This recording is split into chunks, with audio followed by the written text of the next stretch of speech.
Hi guys, welcome to Naimisha vlogs. Welcome back to one more video. ఈరోజు ఈ video కొంచెం informative video.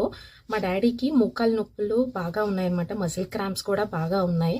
So ఇక్కడ అల్వాల్ దగ్గర ఒక ఆయుర్వేదిక్ వాళ్ళు ఉన్నారు, శ్రీ తులసి ఆయుర్వేదిక్ వాళ్ళు కొన్ని ట్రీట్మెంట్స్ చేస్తారనమాట, న్యాచురోపతి ట్రీట్మెంట్స్.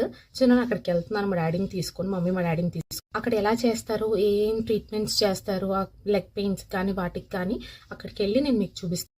ఈ కర్రలు యూజ్ చేసే వాళ్ళు ట్రీట్మెంట్ చేస్తారండి. నొప్పి అయితే ఉంటుంది, ఒక 10 minutes అలా ఉంటుంది. లోపల ఎలా ఉంటుందండి, చాలామంది వచ్చారు ఆ రోజు ట్రీట్మెంట్ చేయించుకోవడానికి. మోకాలు నొప్పులు, అరికాలు నొప్పులు, back pain, neck pains, paralysed వాళ్ళు వీళ్ళందరికీ ట్రీట్మెంట్ చేస్తారు. ఇది ఫ్రీ ఆఫ్ కాస్ట్ అండి, కానీ వెంటనే తగ్గిపోదు. దానికి ఒక 3-4 సెషన్స్ పడతాయి అన్నమాట చేయించుకోవడానికి. వీళ్ళు హైదరాబాద్లో ట్యూస్డే, థర్స్డే చేస్తారు. సింహాచలం, వైజాగ్లో మండే, వెడ్నెస్డే చేస్తారనమాట. వాళ్ళకి సంబంధించిన డీటెయిల్స్ అన్ని కింద పెడతాను చూడండి.